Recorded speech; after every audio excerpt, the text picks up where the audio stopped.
A gente, para falar de ansiedade, a gente se inspirou em uma passagem evangélica, né?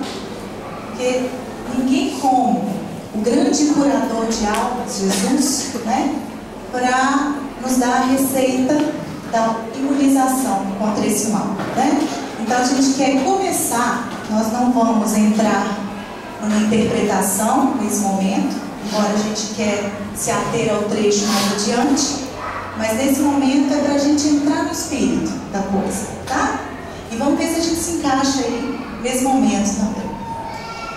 O interessante é que Jesus fala de ansiedade, essa pergunta, ela é dele, ela foi expressa pelos seus lábios amorosos, né? Por que andais ansiosos? E é uma pergunta atual.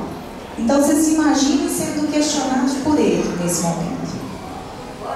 Aquela multidão, como disse Soraya, até na prece, estamos aqui ansiosos por saber inclusive o que fazer, o que vai se apresentar, né?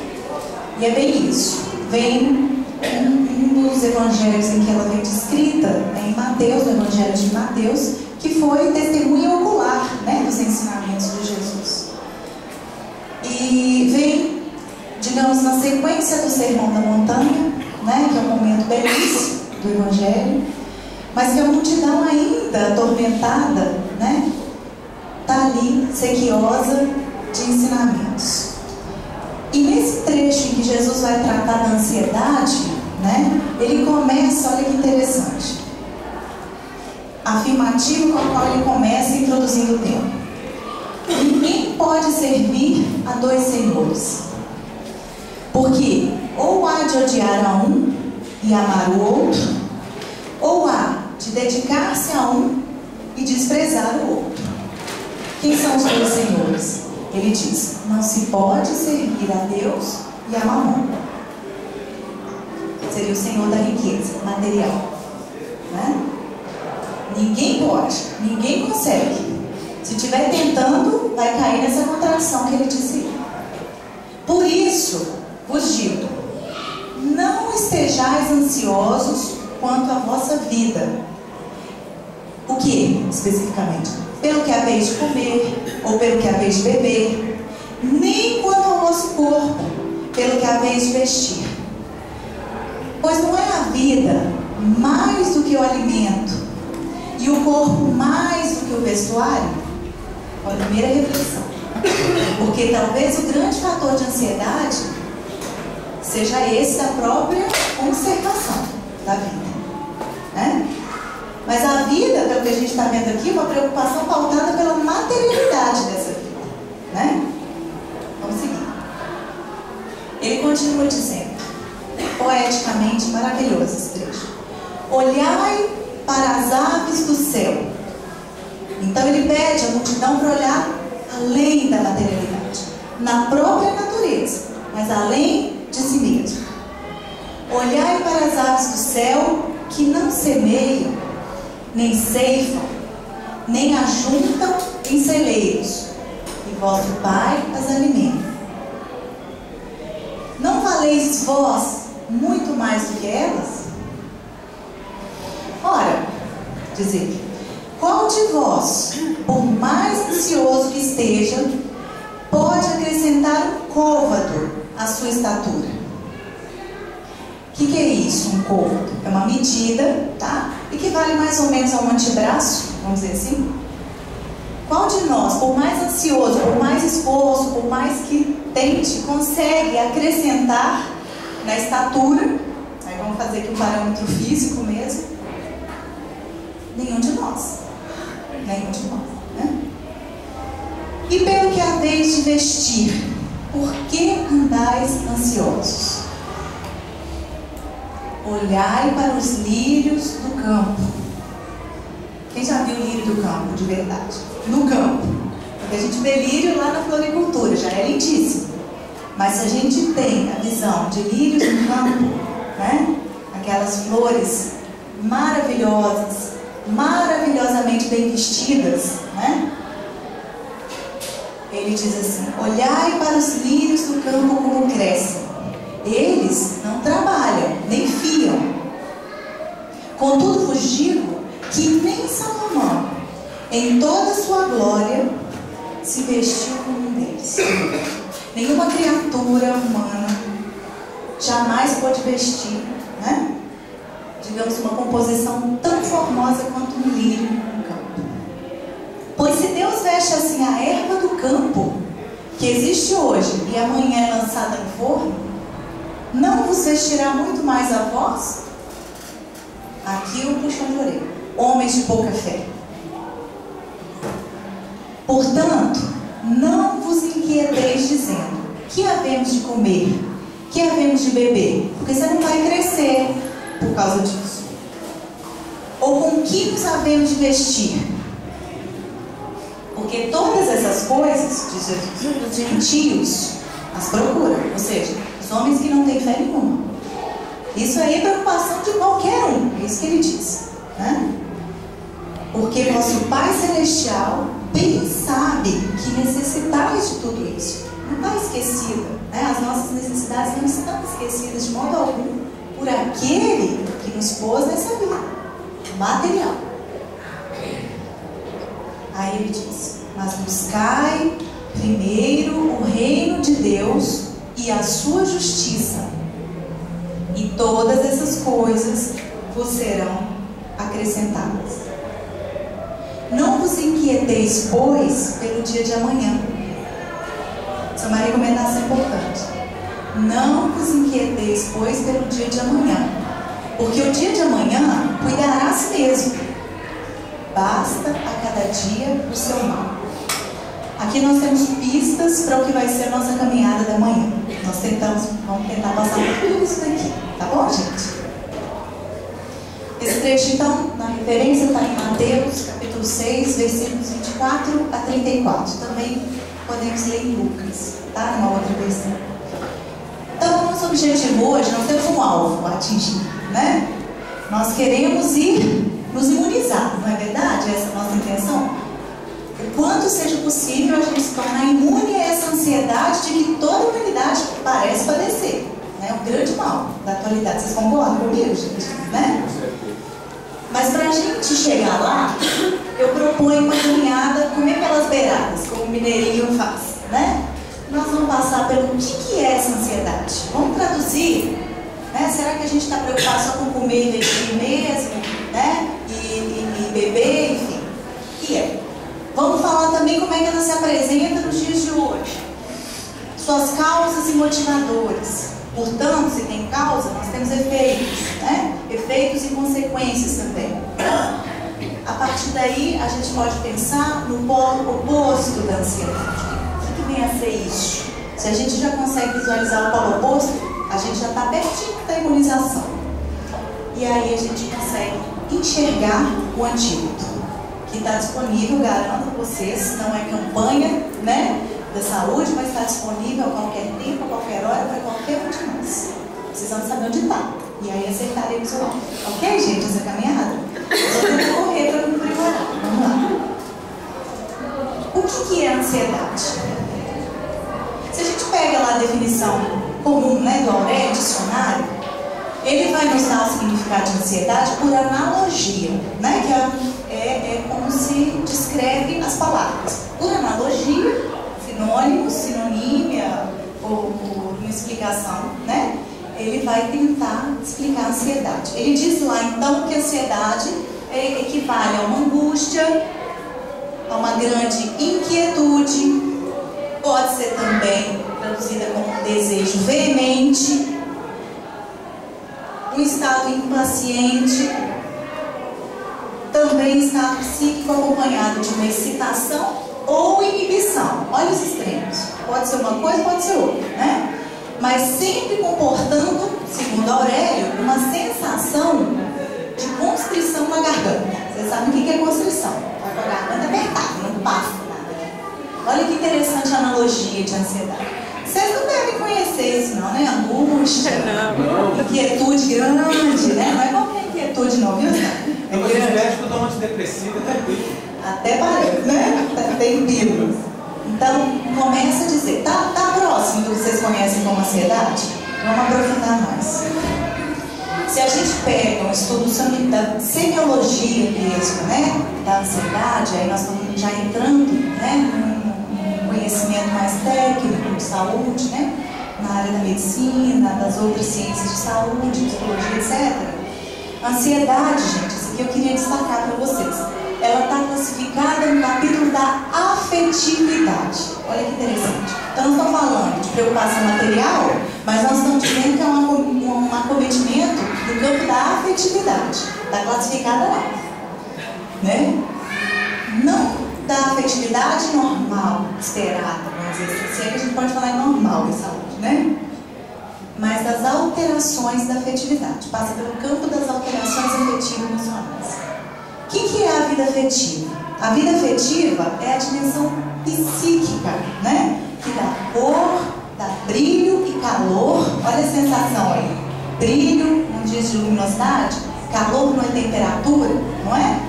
Cor. Vocês conseguem imaginar como é que está o dia hoje? Mais colorido ou mais preto e branco? Vocês olharam? E o humor da gente não se afeta pelas cores do dia, né? Então é isso. Toda a vivência humana, ela vem permeada na dimensão psíquica de uma cor, de um brilho ou falta de brilho, né? De um calor ou falta de, vamos dizer assim, né? Isso aparece para nós em toda a vivência. A afetividade, portanto, ela compreende o humor, né? As emoções, os sentimentos. A gente consegue dar cor aos sentimentos, né? Se eu disser aqui para vocês, raiva, o que é ter raiva? Aí depende até da raiva, né? Tem raiva que pode ser vermelha, tem raiva que pode ser até preta, não é verdade, gente? E outras, mas geralmente aparecem nessas cores. A cor da paz, né? Ou seja, nós damos cor e podemos sentir até a temperatura. Se eu falar aqui indiferença, a indiferença ela é quente, frio, morno, né? Aí depende da intensidade também. Percebe, gente? É assim que a gente vai qualificando, né? A nossa vida psíquica. O que seja isso. Então a ansiedade está dentro dessa classificação. Queria dizer para vocês, né, contar aqui, trazendo um veículo nesse momento, né? A ansiedade, gente, ela nos acompanha a nós espíritos, né, da criação, enquanto seres inteligentes, hoje, já com princípios inteligentes. Então ela nos acompanha desde o reino animal inferior, tá? Nesse sentido, a ansiedade ela vem como um alerta. Ela aparece primeiro como um alerta, né? Como alerta, ela é caracterizada por uma reação normal, natural, necessária para a autopreservação daquele organismo. Quando a gente fala organismo, estamos falando de matéria, ser orgânico. Matéria, né, munida de princípio vital. Por isso nós estamos falando aqui de reino animal inferior. Ok, gente? Como alerta, a ansiedade aparece quando algo adverte esse organismo de perigos iminentes, né? E induz aquele indivíduo, aquela individualidade, a tomar medidas para enfrentar ameaças. Eu vou ilustrar para vocês. Pensa microscopicamente num vírus, numa ameba, alguma coisinha ali, tá? O cientista vai perfurar o seu núcleo para fazer suas análises.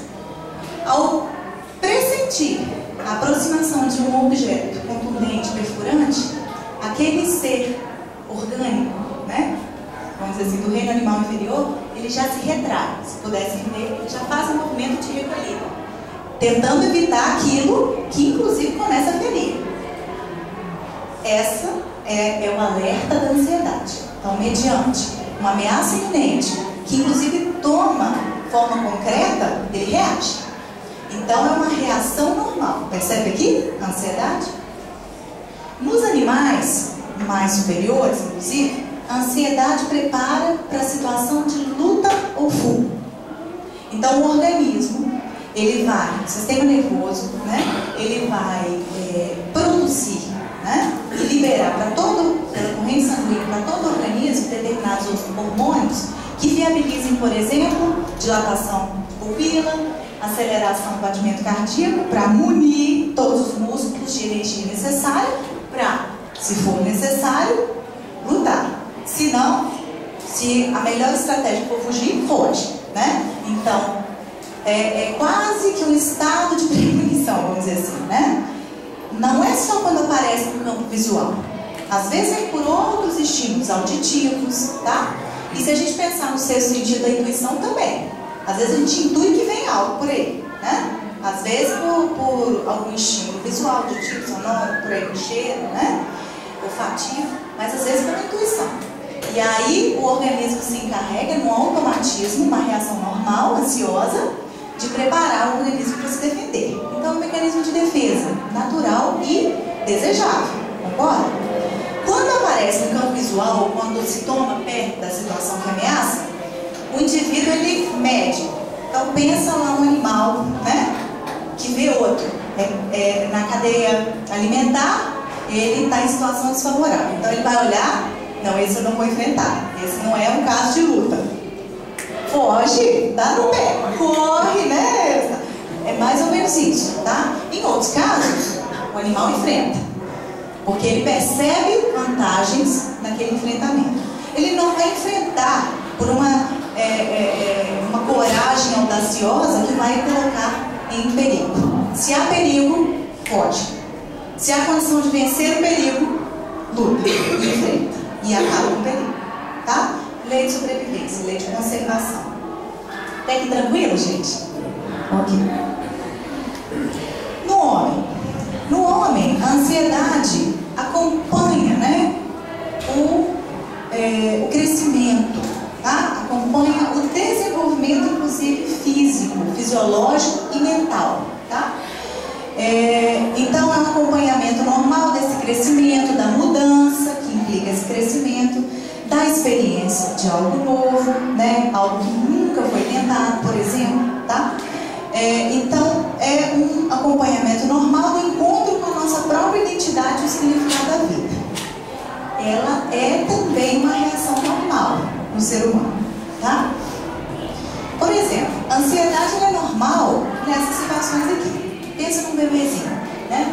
O bebê, quando começa a se sentir ameaçado pela separação da mãe, que no primeiro momento ele se enxerga como sendo parte dessa mãe, que o nutre, né, que o cuida. À medida que ele vai se desenvolvendo, ele vai tendo percepção da separação. Então vocês já ouviram falar aquele bebê que dorme no colinho, aí vai põe lá, abre o olho, né? Então a gente começa a desenvolver essa percepção do estado exterior a mim mesmo, a esse organismo. Eu me separo do mundo. Essa ameaça de separação da mãe, depois, né, até do ambiente que lhe é familiar, vai provocar uma ansiedade. Um choro, por exemplo, manifestado pelo choro. Essa ansiedade é perfeitamente natural, né? A criança, mais tarde, obrigada a ir para a escola, por exemplo, né? Naturalmente se espera socialização, a questão educativa, né? Educação formal pede que a criança seja inserida em outro contexto para além do ambiente familiar. A criança vai se sentir desprotegida no primeiro momento, vai chorar, vai recear e vai resistir à mudança, não é isso? Ansiedade. Vai ter várias reações ansiosas. Natural, normal. Ok, gente? O adolescente, por exemplo, primeiro encontro, puberdade a 1000 por hora, hormônios já despertando, né, para essa questão relacional, até o dia que resolve marcar o primeiro encontro mesmo, né? O que esse adolescente sente, que todos nós aqui já sentimos, né? Aquele receio pela aprovação do outro, né? Aí aparece um espinho no nariz, é horrível isso, né? Vai de encontro, não tem certeza se está legal, a perna bambeia, o coração dispara, ansiedade. Normal também, que é uma situação nova naquela experiência, naquela vivência, tá? Para o adulto, quando já vai começando a contemplar, olhar para frente, olha que espera, ansioso também. Nós começamos a ficar meio temerosos, vamos dizer assim, né? Perfeitamente normal. Quando uma mudança nos espera, tá? Para qualquer pessoa, independente da faixa etária, que enfrente uma doença qualquer, uma situação nova principalmente, vai se tornar ansiosa. Então nós estamos dizendo aqui que as reações de ansiedade normais, elas não precisam ser tratadas. Ninguém vai levar, né, uma outra pessoa para tratamento da ansiedade se estiver dentro de uma situação esperada como essa, tá? A as situações normais, elas não precisam ser tratadas, pois elas fazem parte desse ciclo e elas são autolimitadas. Isso é importante, tá? É um sistema inteligente, mecanismo de defesa que tem início, meio e fim. Quando a gente fala autolimitada, é isso, tá? O que não pode, né, é quando aquilo se estende para além do necessário. Então a gente diz que a ansiedade é uma reação normal, mas ela não é um estado normal da criatura, né? Um exemplo aqui para a gente entender isso é a febre. É uma reação normal, né, do organismo frente a uma infecção, por exemplo, né? Ou, lembra da criancinha lá? Já ouviram falar de febre emocional? Nós somos pais aqui, né? Quem já não vivenciou isso? Seu filho não tem nada, né? O que é isso nada? Pode ser uma reação ansiosa, tá? Então é uma reação normal, mas nunca vai ser um estado normal. Estado é aquilo que se perpetua, né? O exemplo da febre, quando você tem uma criança em estado febril e você liga a mãe de primeira viagem. Começou a febre, você já liga o pediatra. Ele está ardendo em febre, o que eu faço? Ele tem quanto tempo? Aquela calma de pediatra que irrita a gente, né? Quanto tempo o seu filho está com febre? Aliás, não é nem o pediatra, ele já faz a triagem pela secretária, né? Há quanto tempo seu filho está com febre? Você tem que falar, eu acabei de medir, ele está ardendo em febre, 42, não sei. Ela, olha, eu vou passar para ele, vou anotar seu telefone, seu nome, e você está lá, né, na febre. E seu filho chorando, aquela situação toda. Mas, geralmente, o pediatra diz, espera 3 dias. É ou não é, gente? 3 dias. Aquele mais calmo, até 5. Você liga no terceiro, que ainda tem uma febrinha de 37,5, que nem é tão estado febril ainda, na criança. Mas você liga para ele e fala, é o terceiro dia? Amanhã você me liga, né? Aí você fica, meu Deus, mais uma noite, né? Esse estado normal pode durar alguns dias, tá? Não estamos dizendo que é uma coisa de momento, de impulso, né?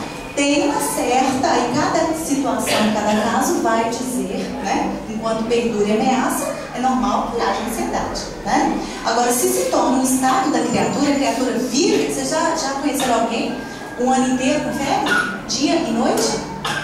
Não dá, né? E aí nós estamos falando de uma sobrecarga, de um estado patológico. Então, quando vira estado, está caminhando para patologia, seja ela mental, seja ela física. Tranquilo até aqui, gente? Aí vou resgatar Jorge André lá no livro Dinâmica Psi. Olha o que ele já começa a dizer para nós em termos de criatura de espírito, tá? Ansiedade, em pequeno grau, representa impulso evolutivo.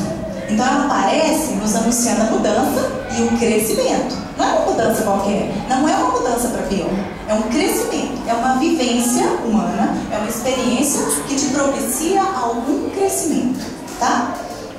Então, em pequeno grau representa impulso evolutivo. Mas, atenção, quando somos carentes de construções psicológicas sadias, quando o nosso psiquismo é carente, né? As respostas do dinamismo espiritual serão sempre violentas e muitas vezes profundas. Violento é aquele quadro agudo. Profundas, aquele quadro crônico, que se arrasta no tempo, inclusive.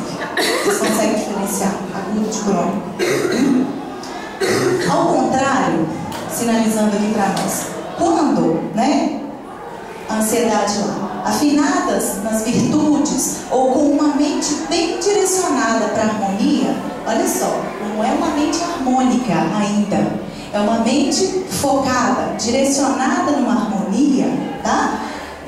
As respostas do dinamismo espiritual, inclusive fisiológico, tá? Se farão dentro de uma tranquila afetividade e apuradas emoções. Lembra que está classificada lá no compêndio da medicina, no ramo da afetividade? Bate com nossos estudos aqui médico-espíritas, tá? Então, como anda a nossa mente? É a pergunta inicial. Porque andais ansiosos tem a ver que foco temos na vida.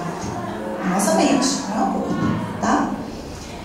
Ele nos diz ainda, na atual posição do homem planetário, nesse planeta, que é um planeta, não é um planeta de expiação e provas, né? Na classificação dos mundos, vocês lembram lá? Primitiva, expiação e provas, regeneração, mundo ditoso, né? ordens angelicais, nós estamos no segundo na ordem evolutiva. Aqui ainda prevalece o mal, não é verdade? O mal não é uma ameaça? Nós podemos viver sem ansiedade, gente? E nós queremos nos curar da ansiedade. Parênteses, ansiedade normal é necessária, é um impulso evolutivo, porque nós precisamos querer sair desse mundo, né, em que prevalece o mal. O que não pode se tornar é um estado patológico. Aí realmente a gente deve almejar a cura.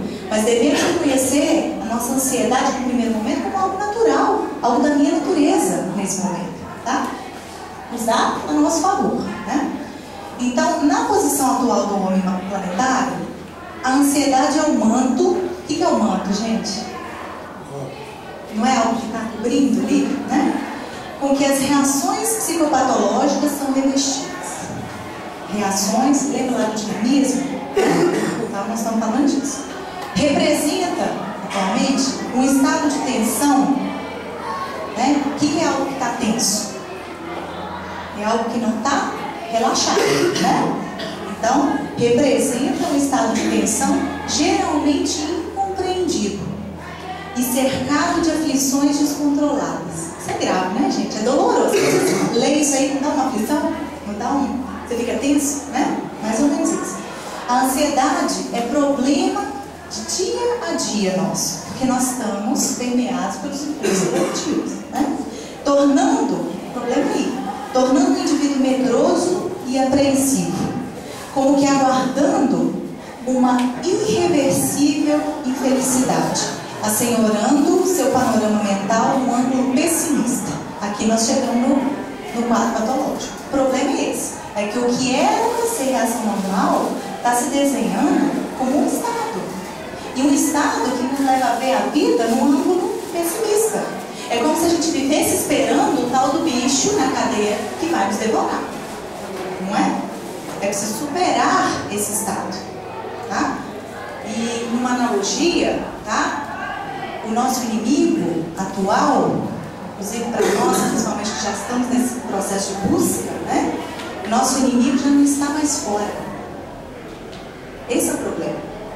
Está dentro. A gente já intui isso. E aí, como é que luta com algo que está aqui? Né? A gente precisa conhecer. O que é? Está tranquilo? Vamos adiante. Como é que aparece para nós a ansiedade, né? Então, a gente já disse lá, resumindo, que é um fenômeno recorrente. Isso aqui é falado de Divaldo. É um fenômeno recorrente na sociedade atual. Prevalente, olha o que ele traz para a gente.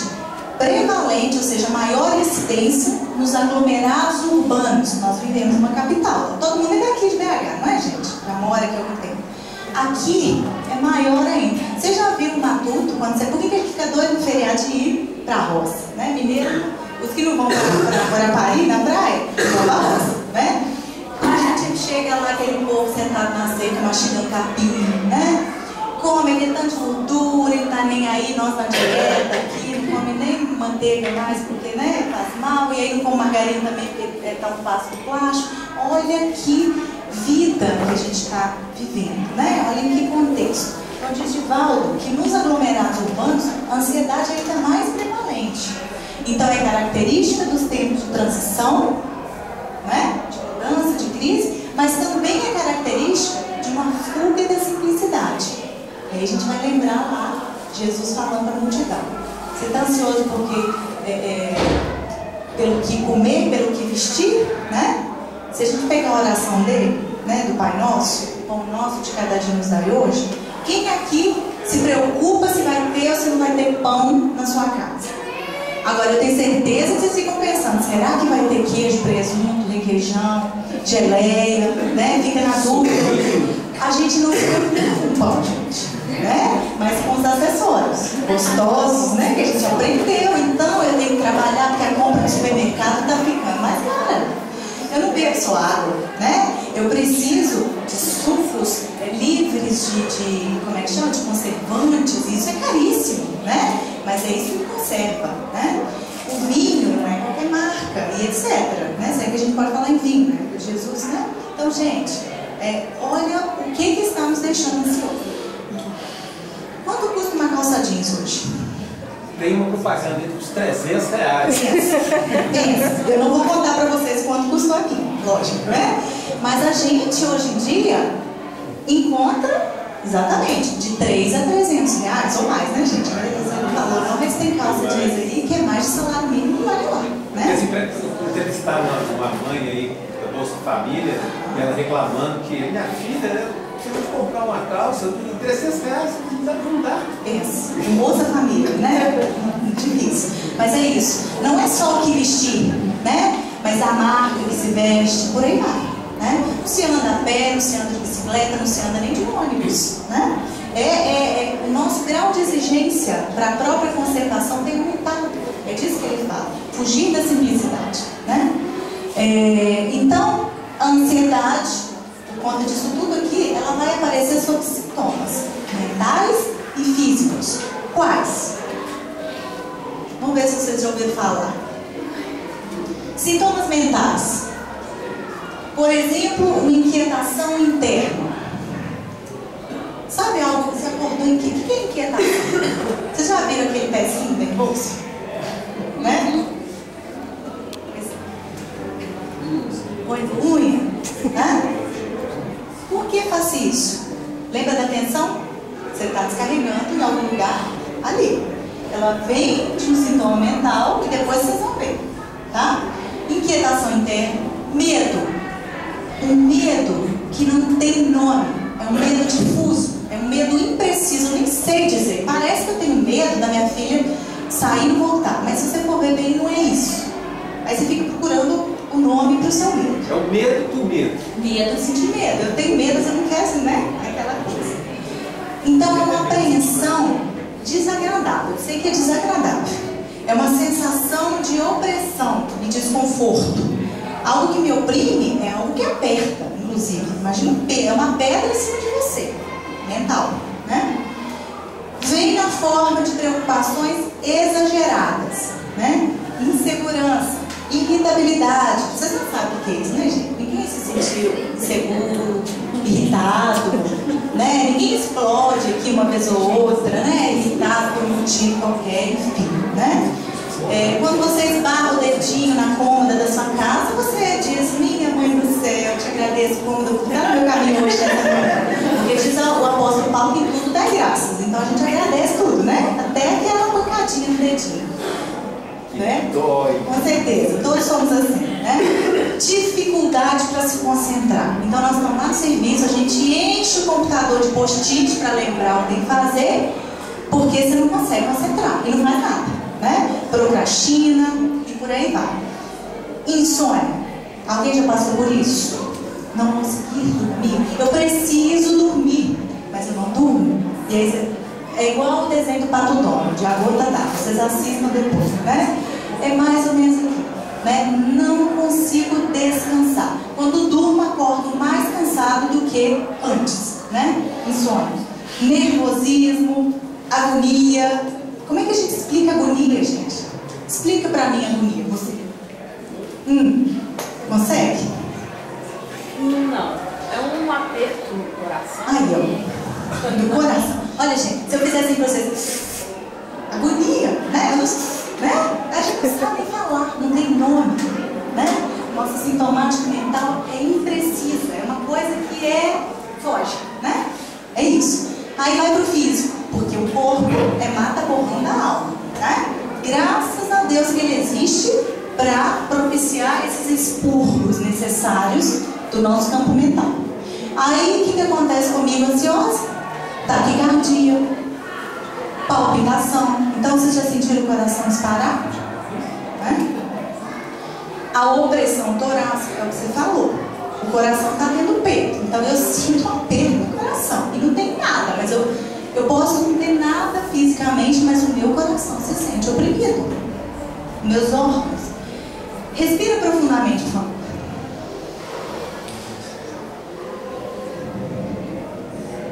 Algum de vocês está com a respiração encurtada? Parece que não consegue. O ar não entra? Não é? E a pressa de... né? É um pouco isso, né? Vai para o campo da sensação física, sim, né? Então isso causa até desconforto respiratório. um esforço. Sudorese fria, né? Não tá nem tão quente assim, eu tô com a mão encharcada, a minha axila me denuncia, os pés, chulé, sintoma de ansiedade, gente. Brincadeira, né? Mas é a sudorese, né, gente? Calma aí, o pior que vai pro tubo, minha vida, me lembra disso? Não é por aí, mas é pra gente lembrar do corpo, né? Ele denuncia a gente, né? Porque a suadeira, não é verdade?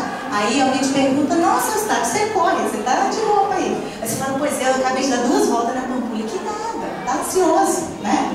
Principalmente entrevistas, por exemplo, importantes, né? A gente se denuncia o tempo todo, o corpo, né? Parestesias, o que é isso? São aquelas sensações corporais. Exemplo, formigamento, né? Aí a pessoa procura, tá com um negócio, eu não sinto meu dedo há 2 meses. O que é isso? Deve ser digitação. Ué, mas eu nem trabalho digitando. Ué, que engraçado.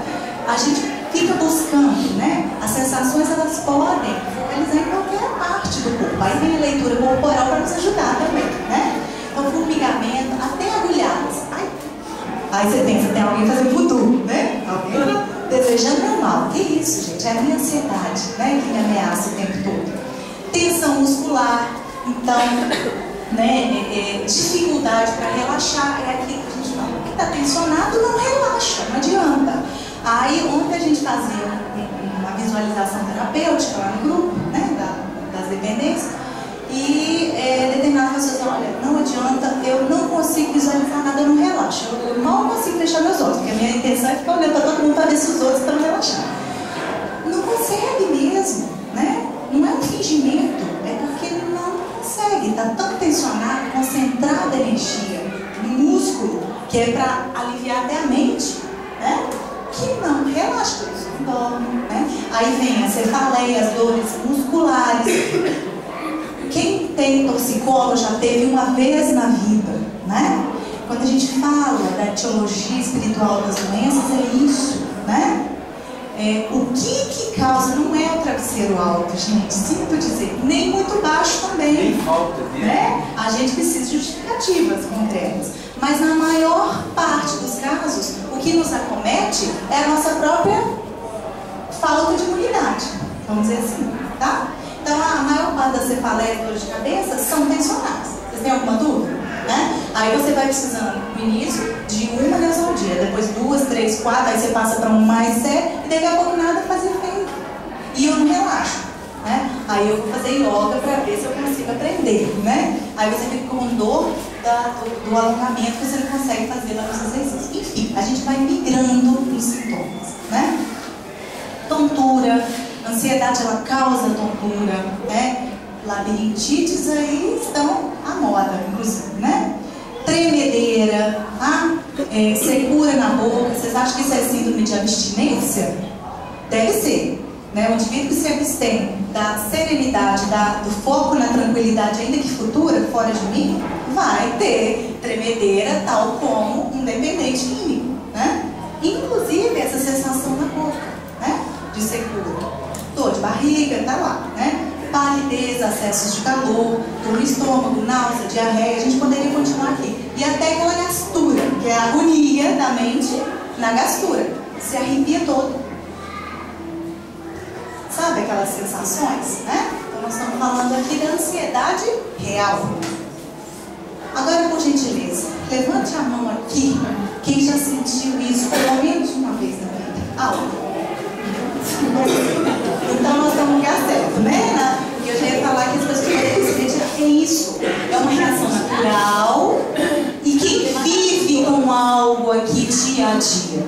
Quem está há mais de 3 dias com febre, que pode não ser febre, que pode ser alguma dessas sintomáticas, está na hora de pensar. Eu estou vivendo um estado ansioso. Está na hora de me tratar. Nesse sentido, né? Tá? Adequadamente. E aí nós vamos localizar, então, a questão da ansiedade. Ok? Como se apresenta? Então, as causas. Agora eu vou tentar olhar para mim. O que causa, o que motiva essa ansiedade? Nós já dissemos lá, né? As tribulações, os obstáculos, os desafios da jornada terrena, segundo Joana de Ângeles, nos colocam, né, em conflito conflito existencial. Eu preciso, né, me manter aqui. Então, as causas, às vezes, são aquelas causas da autoconservação, né? Preocupação com o trabalho, com o bem-estar e por aí vai, né? Isaías, claro, no livro Depressão e Suas Causas, aponta para nós que a fixação lá no passado, em questões do passado, comumente são regra do pensamento depressivo. Isso nos faz pensar, né, que talvez a fixação no futuro, do que vai acontecer ainda, né, pode ser uma armadilha da ansiedade. A ansiedade hoje é sinônimo de sofrimento. Quase sempre sofrimento. De uma energia, porque é uma energia, tá? Relaxamento não é concentração energética. Tensão sim, tá? Então é uma energia que desvitaliza o corpo, conecta ele com o estado do adoecimento. Então nós precisamos canalizar a energia. Joana de Ângeles diz para nós que o predomínio do ego nos relacionamentos humanos responde pelas incessantes frustrações e desequilíbrios que assinalam a criatura humana. Nós somos herdeiros de nós mesmos. Como nos relacionamos com o outro, com o mundo, é que determina, vamos dizer assim, o nosso estado mais ou menos ansioso. Ela diz pra gente, é necessário a gente acessar o self. Self. O que é o self? Self-service. Conhece a questão? É o eu sou. É resgatar aquilo que eu sou, né, na minha mais profunda intimidade. E aí quem diz para nós foi o próprio Jesus. Vós sois deuses. Então é o contato com o ser divino que eu sou. Eu não serei, eu sou. É preciso acreditar nisso, fazer sintonia, né? O espírito Joseph Leber, né, um dos mentores do trabalho médico espírita, ele diz para nós: saúde é a real conexão criatura-criador. Quando a gente está sintonizado com Deus, nós não adoecemos, nem o corpo. Mas se as dores vêm, elas não nos afligem, não se tornam sofrimento, porque o sofrimento é a viciação na dor. A dor é necessária, é impulso evolutivo. Sofrimento não. É a nossa viciação na dor que tem nos mantido cronicamente, ou de forma aguda, no padecimento, vamos dizer assim.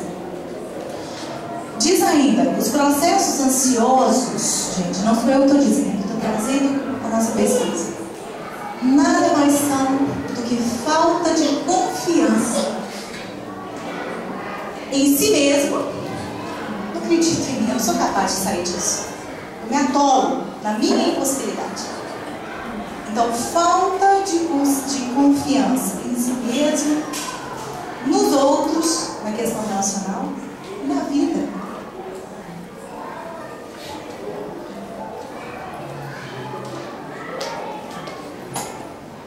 Vou ter que dar uma corrida pelo horário, mas vamos lá.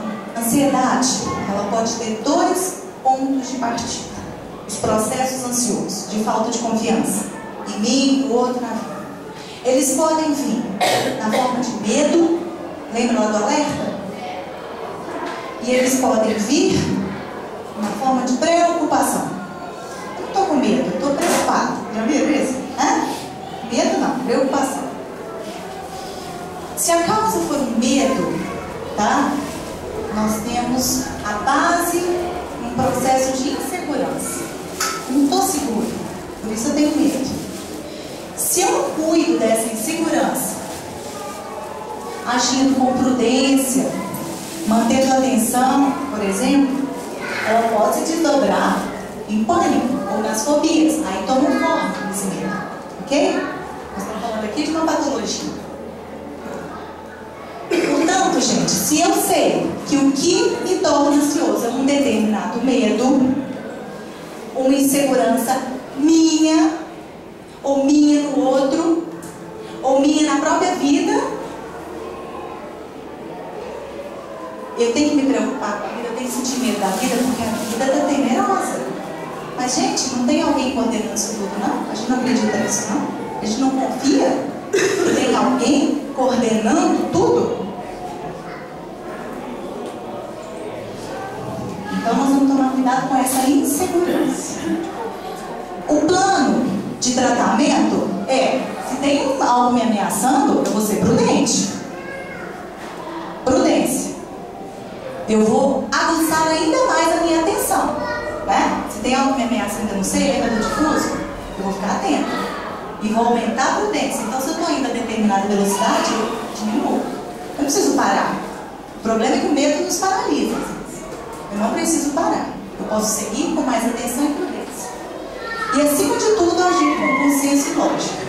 Isso aqui resolve e torna a ansiedade por medo algo natural. E aí ele se autolimita. Se for uma preocupação, que aí tem a ver com a questão do tempo, essa vivência lá no futuro, não é hoje, é no futuro, é algo, eu estou preocupado, né? Nesse sentido, é um temor antecipado. Eu temo antecipadamente que algo aconteça. Eu nem tenho certeza, mas eu acho que pode, se, né? Talvez. Então, antecipadamente, eu já me ocupo, eu me preocupo, gasto energia. Isso tem muito a ver com a nossa necessidade e ilusão do controle. Então, é aquela sensação de onipotência. Eu controlo tudo, a vida, os meus filhos, né? Etc. Quando eu não entrego, quando eu não confio, eu posso cair nessa situação, nessa ilusão do controle. E quando eu constato, né, de que eu não tenho essa onipotência toda, eu adoeço. Nesse sentido, né, a nossa via de tratamento, quando a ansiedade tem por causa uma preocupação, um temor antecipado de que algo aconteça ou que algo aconteça, eu preciso ir pelo caminho da previdência. Ser previdente, ter plano A, plano B. Você pode até esperar que algo aconteça ou não aconteça, mas e se isso se consolidar? Qual vai ser o plano B? C, D, né? A gente se prepara. Então, eu me preocupo em passar no vestibular. Eu estou me preparando para ele? Né? É mais ou menos isso. E se eu não passar, eu tenho plano B? Ou eu faço disso o motivo da minha vida, quase que determinando para mim, se fracassar aquela meta, a minha vida inteira fracassará. Ser precavido. Então, preparar planos alternativos. Né? É quase que trabalhar uma sustentabilidade. Quanto maior o número de recursos ao meu dispor, né? Maior a possibilidade de eu não adoecer, tendo como causa uma preocupação. Várias torneirinhas abertas, quando uma para de jorrar, faz menos efeito do que se tiver tudo concentrado naquela torneira. Percebe o que eu estou dizendo? Então vamos investir as nossas fichas em mais coisas para a nossa própria felicidade, tá? Porque fatalmente uma outra dor vai nos acometer, né? Parece que o Emmanuel fala que 90% das nossas medos e ansiedades, tanto do bem quanto do mal, nunca vão acontecer. Provavelmente, exatamente. Na preocupação, a gente sofre desnecessariamente. A gente desvitaliza a nossa mente em função de algo que não vai. Então eu me ocupo, eu gasto energia com algo que não vai ser necessário. Tanto de alegria quanto de tristeza. Depende, parece que a ansiedade é só do medo, não. Não tem alegria, não. Eu vou passar no vestibular, eu vou passar. Isso. Se não é isso, aí é a frustração. Com certeza. Né? O que é a frustração se não é um processo de desilusão, de sair da ilusão, de encontro com a realidade? Não é isso, gente? Mas é muito frustro. Quem se iludiu foi você, né? Mas é difícil aceitar isso. Aí vem a necessidade do auto-perdão, né? Da gente se acolher. Deixa eu dar uma pulada aqui pra gente, só pra gente refletir. Exemplos de preocupações, porque a maior parte de nós é preocupado, não é nem tão medroso. Quando somos medrosos também tem seu cuidado, mas enquanto preocupados, olha aqui as coisas que a gente não tem exemplos, tá? Porque são vários, que nós não temos controle, vamos desistir. Se tiver alguém iludido, está na hora de desfazer esse exemplo. A doença dos outros. Não cabe a você achar que tem um controle sobre a doença dos outros. Filhos, pais, amigos, irmãos. ficamos ansiosos por isso. Dos outros, tá? A alegria dos filhos, para nós pais, né? Olha aqui, gente. Nós não temos nenhum controle, nenhum. Está frisado. Vocês têm dúvida quanto a isso? Nós não temos nenhum controle. Não sou eu que estou dizendo, é João de Ângeles, tá, gente? Sobre a alegria dos filhos. A alegria é uma caminhada individual. Sobre o amor das pessoas. Cruel, né, gente? Nós não temos. Daí o motivo de alegria, a gente se casa. Quem se casa triste ou preocupado? Eu não conheço. A não ser preocupado em já pagar as primeiras contas, né? Mas de modo geral, efetivamente, lembra que a ansiedade é uma das afeições, a afetividade. A gente deposita nosso investimento quase que total, é a turminha. Aí aquele amor não dá certo, porque o amor no nosso estado atual é um aprendizado de convívio, né? Aí a convivência sufoca o suposto amor. Não se preocupem não, porque qualquer separação ela é temporária, provisória. Porque a lei nos diz que a única fatalidade nossa é a bem-aventurança, é a união fraternal, é a felicidade. Portanto, não vai existir desamor na nossa vida. Quanto tempo vai levar para a gente voltar, né, a conviver amorosamente? Só o tempo vai dizer, tá? Mas nós não temos controle sobre o amor das pessoas. Também não controlamos o julgamento alheio sobre nós mesmos.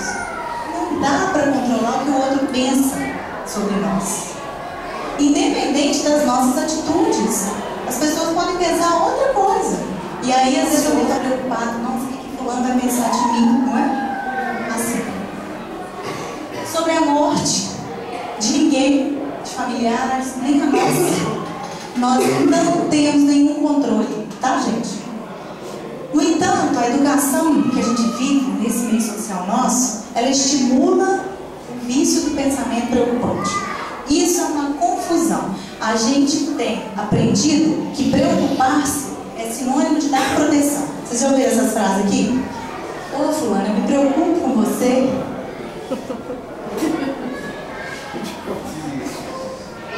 Ou então a gente recebe até uma repreensão. Você tem que se preocupar com seus pais. Olha que coisa equivocada. Nós falamos de falta de confiança. Né? Olha aqui. Parece natural afirmar quem tem filhos vive em constante preocupação. Parece natural afirmar isso. Mas só se preocupa quem não confia em si mesmo, portanto nas suas atitudes como pais, como educadores.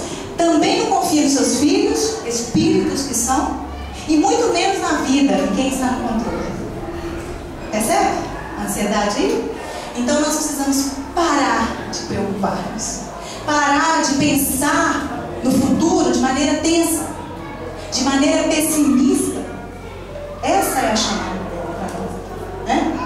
Ao preocupar-nos com alguém, a gente pensa estar defendendo e auxiliando, mas na verdade nós estamos confinando a pessoa, prejudicando, transmitindo medo, insegurança e até pensamento catastrófico. Aí eu lembro do meu filho adolescente e falo assim: não, você não vai. O mundo do jeito que está hoje, aí você desfila aquele tanto de tragédia e a criatura se sai com medo, atraindo. Nosso pensamento não opera na lei de atração. É preciso confiar mais, tá, gente? É isso que nos diz. Importante. Quando nós estamos sujeitos mesmo às catástrofes, né? Aos medos, às dificuldades, mas de acordo com a atitude do indivíduo, os efeitos podem variar. Se a gente vai para o campo da rebeldia quando algo de ruim nos acomete, se a gente vai para a rebeldia, a situação se agrava, fatalmente. Se a gente aceita, né, e acredita que aquilo, por mais ruim que pareça, tem uma finalidade boa e justa, tal como o pai que permitiu que isso acontecesse, seja o que for, seja a perda mais dolorosa, isso vai auxiliar no enfrentamento daquela situação. Isso aqui é importantíssimo, gente. Se nos rebelarmos contra o que nos acontece, a situação se agravará, a nossa dor será maior, a nossa ansiedade se perpetuará.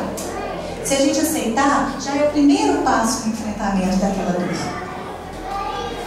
Vamos para o polo oposto, então, rapidamente. O extremo oposto a gente chama de prevenção, né?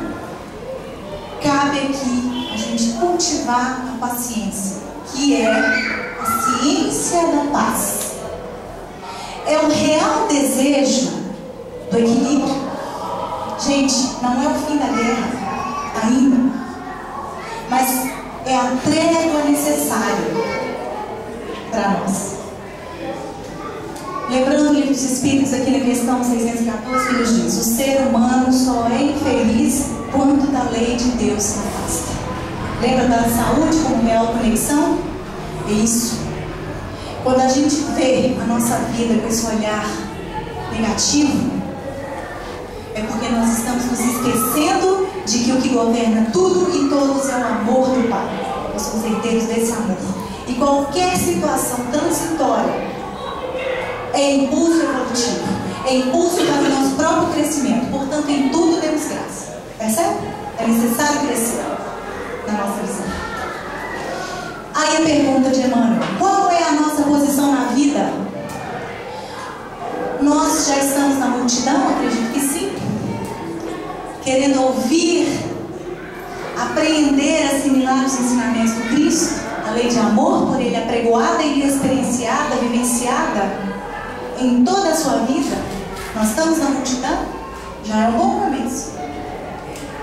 Mas nós é possível nos tornarmos discípulos ou não? O que é o discípulo? O aprendiz?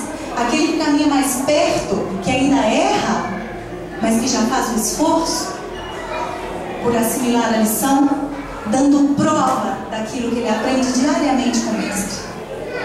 Vocês reconhecem provas na vida de vocês? Provas difíceis às vezes? Que bom, porque o aprendizado está em nível avançado, quanto maior a prova. Se desejamos nos tornar apóstolos, portanto, viver a vida que Cristo nos pede viver, portanto, isso nos dá passe para uma visão ampliada, nós precisamos recorrer a essas posições. Mas aonde estamos? Na multidão ainda? Já somos discípulos? Ou nos habilitamos ao apostolado? Ainda tem uma frase de Paulo: parece que Deus nos coloca a nós apóstolos no último lugar da criação. Portanto, se a gente está se sentindo, como é que é aquele ditado engraçado? A mosca, não vou falar o resto, né? Será que nós já não estamos nos candidatando a um apostolado? Portanto, não cabe mais rebeldia, senão a pura aceitação.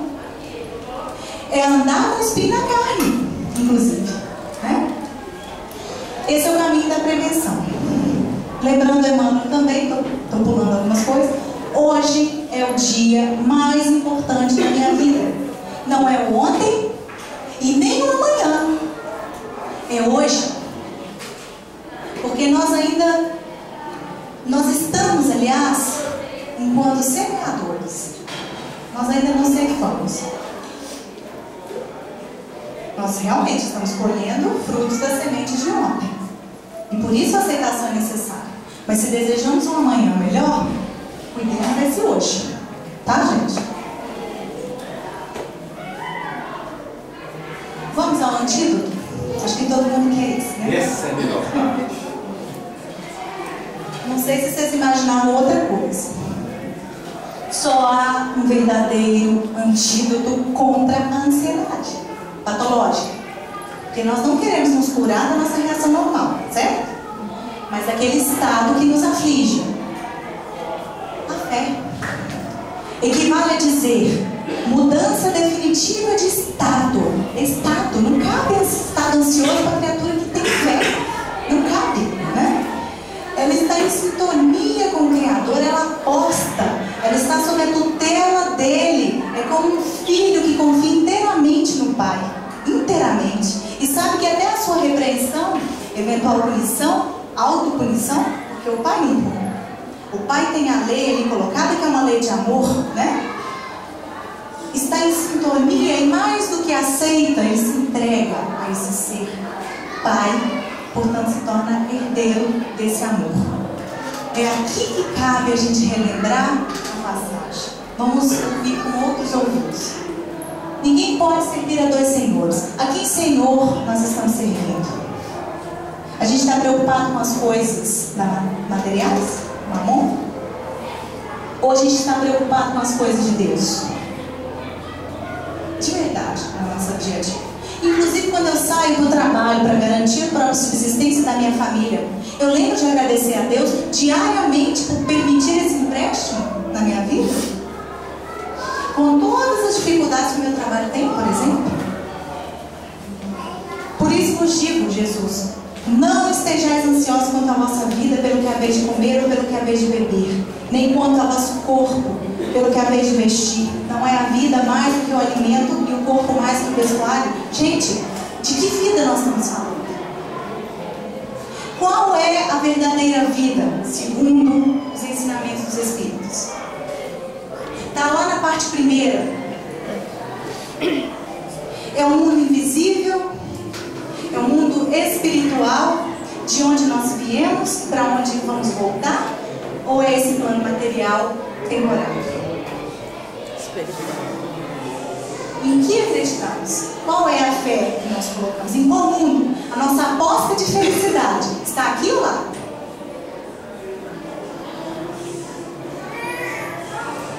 E aí, se nós estamos aqui por algum motivo, e o motivo é sempre evoluir, os Espíritos explicam que a encarnação é necessária porque está na lei que os Espíritos devem atuar na matéria nesse processo evolutivo, é necessário.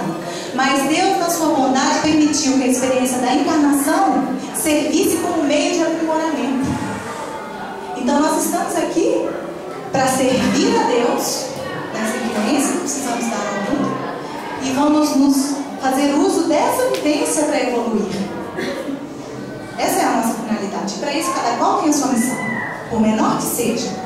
Mas, então, se estamos aqui encarnados, sofrendo a tribulação da vida, com todo o conflito existencial que está no mundo de provas e expiações implica, cabe a gente se perguntar, a gente se consolar olhando à nossa volta, a natureza, aos seres ditos inferiores da criação, que tem menor nível de consciência, como por exemplo as aves do céu. Elas não estão preocupadas nem em semear, nem recolher, e para elas não falta alimento.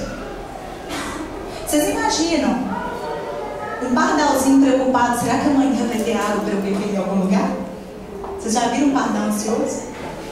Só quando ele acha um monte de sementinha ou pãozinho jogado no chão e tem mais 20 pardais para disputar. Aí entra naquela ansiedade para garantir. Nós já não estamos mais nesse nível de autoconservação que precisa disputar. Há para todos.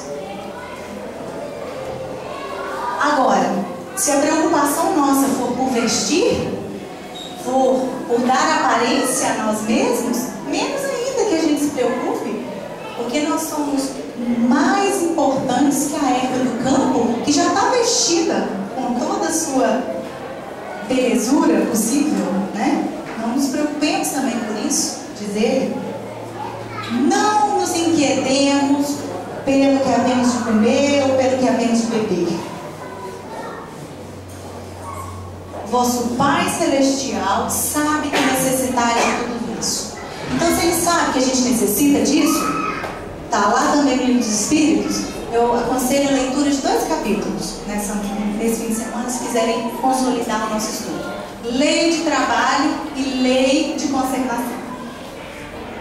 Tá? 2 capítulos breves que nos ajudam a entender. Porque não é uma vida de ostentação. Porque pardalzinho voa, faz ninho, procura o que comer.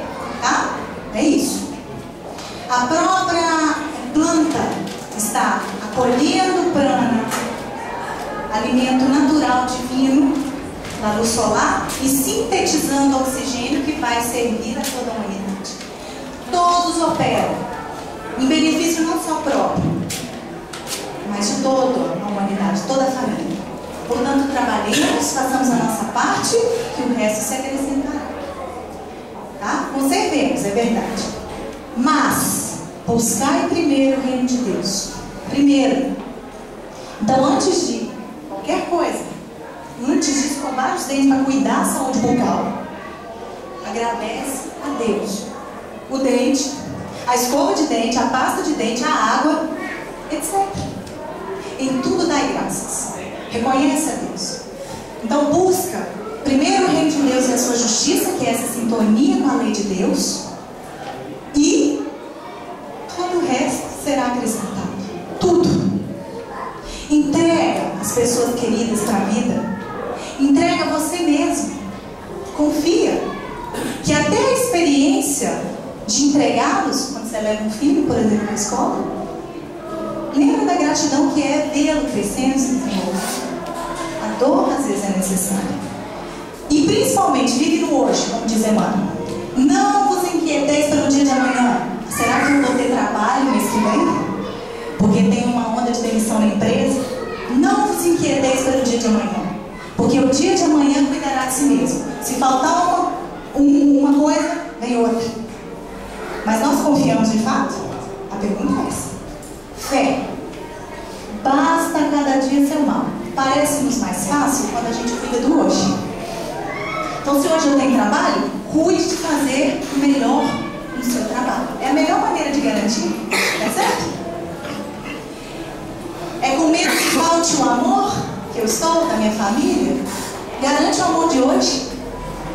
O amor, às vezes, tem outras formas. Tolerância, paciência, perdão, não é verdade? Vamos garantir o hoje. Porque basta cada dia seu mal. E lembrando, só estaremos imunizados pela fé. Total confiança em quem? Em mim mesmo. Na centelha divina que sou.